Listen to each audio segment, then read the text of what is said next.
Madam Shaheena शेर अली साहिबा, ये मुझे बताइएगा मैडम, उरूज ज़वाल की हम बात कर रहे हैं, 75-70 सालों में हमने क्या कुछ किया, सियासतदानों ने किस हद तक डिलीवर किया है? सियासतदानों ने कौम को, अहले वतन को, अर्ज़ वतन को किस हद तक डिसअपॉइंट किया या वाकई उनको सैराब ही किया? देखें, पाकिस्तान बना और आज तक जिस तरह से मुख्तलिफ पार्टियों ने इस मुल्क पे हुकूमतें की हैं, आपने उसका हाल भी देखा है, आपको भी बेहतर तरीके से पता है। हर बंदा आता है, अपना एक रोल प्ले करता है और वो कोशिश ये करता है कि वो अपने मुल्क के लिए कुछ करके जाए। मैं तो उस पार्टी से बिलोंग करती हूँ, शहीद जुल्फ़िकार अली भुट्टो, जिसका हम नाम लेते हैं। शहीद जुल्फ़िकार अली भुट्टो ने पाकिस्तान को आइन दिया, तो ये भी एक बात तारीख की उसमें आया। शहीद मोहतरमा बेनज़ीर भुट्टो वो एशिया की पहली वज़ीर आज़म, यानी कि ख़ातून वज़ीर आज़म वो बनी। तो हर एक बंदा आता है, आपका भी माशरे में एक रोल है, आपने भी कुछ किया होगा, सर ने भी कुछ किया होगा, तो मतलब मैं शर्मिंदा हो जाऊँ, मैंने जो कुछ किया आपने तो बहुत नहीं ज़ाहिर बात है, कुछ करते हैं तो उसमें सज़ा और जज़ा भी हैं। यानी कि हर बंदा अपना रोल प्ले कर रहा है इस मुल्क में, इस मुल्क को अच्छाई की तरफ लेके जाने के लिए। लेकिन आजकल जो इस वतन की मुल्क के पाकिस्तान का जो हाल है, उस पर तो आप एक और प्रोग्राम करें, उसमें खुल के बात भी होगी।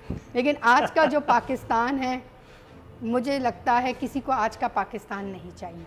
आपको भी मेरे ख्याल से आज जो पाकिस्तान है, नया पाकिस्तान, हमें नया पाकिस्तान नहीं। मैं असम्बली में भी अपनी स्पीच में भी कह चुकी हूँ, मैं मुख्तलिफ प्रोग्रामों में कह चुकी हूँ, खुदारा हमें हमारा पाकिस्तान चाहिए। इस पाकिस्तान को बनाने के लिए जितनी कुर्बानियाँ दी गई हैं, अगर हम उस पर बात करें तो टाइम कम पड़ जाएगा। पाकिस्तान को मैं बार बार कहूँगी कि पाकिस्तान रहने दो। जिन लोगों ने इसको बनाने में जो कुर्बानियाँ दी हैं, हर किसी ने अपना हिस्सा इसमें शामिल किया है। आप लोग भी कुछ करके जाओ कि कल को लोग आपको अच्छाई में याद रखें। दुरुस्त। हिदायत, इस सफ़र पर, आज़ादी के इस सफ़र पर उरूज व ज़वाल आपकी किसी कलाम की सूरत?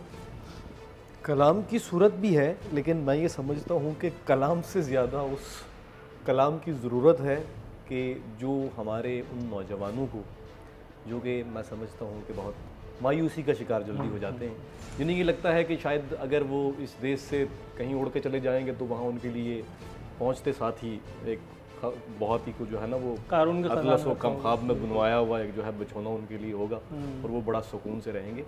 तो बात ये है कि मैं ये समझता हूँ कि किसी भी खित्ते में ना उस खित्ते का कसूर नहीं होता, अगर कुछ होता है तो उस पर बसने वालों का होता है। जब इंसान अपने शऊर की मनाजिल तय करता है तो मेरे ख्याल से इल्म और शऊर सबसे पहले आपके अंदर से ना मोहताजी ख़त्म करता है, ठीक है, आपको सेल्फ मेड बनाता है, आपको अपने पाँव पे खड़ा होना सिखाता है। अगर आपने नहीं सीखा तो इसमें वतन का कसूर नहीं है, इसका मतलब है कि फ़ॉल्ट कहीं मेरे अंदर मौजूद है। बहरहाल खैर, क्योंकि अब गुफ्तगू पे आप आ नहीं रहे, जी। पकड़ के आप कलाम पे लगा रहे, तो मैं एक बाबा कायद की एक उनका खुतबा था जो कि अब आप लोग आज़ाद हैं अपनी मस्जिदों में, मंदिर में, जो उनका उससे माखूज़ एक नज़्म है, मैं पेश करता हूँ। और जो हम आज़ाद फिरते हैं वतन की इन फ़िज़ाओं में, जो हम आज़ाद फिरते हैं वतन की इन फ़िज़ाओं में, कोई मस्जिद कलीसा हो कि मंदिर हो, हर एक आज़ाद है उसमें। क्या मुक़द्दस आयते विरदे ज़बां हूँ या कि फिर हूँ ईश्वर के गीत ही लब पर। वाह। सभी आज़ाद हैं और गुनगुनाते फिर रहे हैं यहाँ। कभी हमने ये सोचा है कि कितनी माओं बहनों ने लुटा कर इस्मतें अपनी हमें ये देश बख्शा है, कितने ही बुजुर्गों ने बहा के खून दिल अपना हमें ये भेस बख्शा है। क्या क्या हमारा फ़र्ज़ भी कुछ है, हमें भी सोचना है कुछ। वाह। बुजुर्गों माओं बहनों की हमें कुर्बानियों को याद रखना है। कोई मस्जिद कलीसा हो कि मंदिर हो, उसे आबाद रखना है। वाह। सभी को शाद रखना है, वाह। वतन आबाद रखना है। वाह। हमारा फ़र्ज़ भी कुछ है।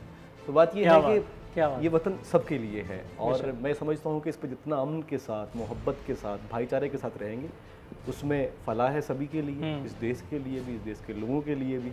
और इसकी मिट्टी इतनी ज़रख़ेज़ है कि अब चारों मौसम आपके पास, कौन सी ऐसी चीज़ है जो आपके पास मौजूद है? 4 मौसम है, 12 बताते हैं हमने हालांकि 4 ही पढ़े। उसकी बहुत सारी शाखें निकलती हैं ना। अच्छा, वो अब आपने साइंस की तो 3 शाखें पढ़ी है, मगर मेरा ख्याल है गुफ्तगू को थोड़ा सा वारसी साहब, सर हमें भी कुछ करना है, हिदायत साहिर साहब का तो ये कहना था, कुछ करके दिखाया जाहिर है उन दिहाड़ीदार डायरेक्टर्स ने, जो लाली के उस एक मशहूर ज़माना किरदार को कंसीव किए जाने के वक्त या उसको दिहाड़ीदार नहीं था प्रोग्राम, नहीं, जो आजकल के जो हैं, मैं उनकी बात कर रहा हूँ।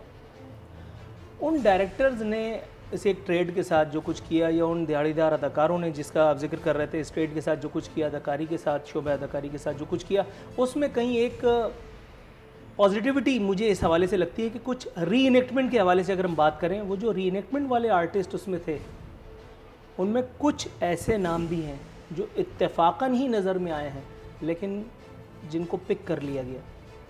ऐसे इक्का दुक्का ही सही, लेकिन बहरहाल वो लोग भी शोबे अदाकारी की तरफ आ सके हैं।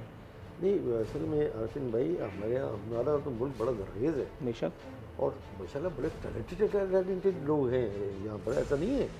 असल में मजबूरियाँ हैं, वो मजबूरियों में आदमी, अब एक मैंने आपको कहते हैं ना, एक दिन में 8 सीन करने, एक दिन सीन नहीं होता एक दिन में, तो जो सीरियल होता है उसमें तो एक दिन में एक सीन नहीं होता।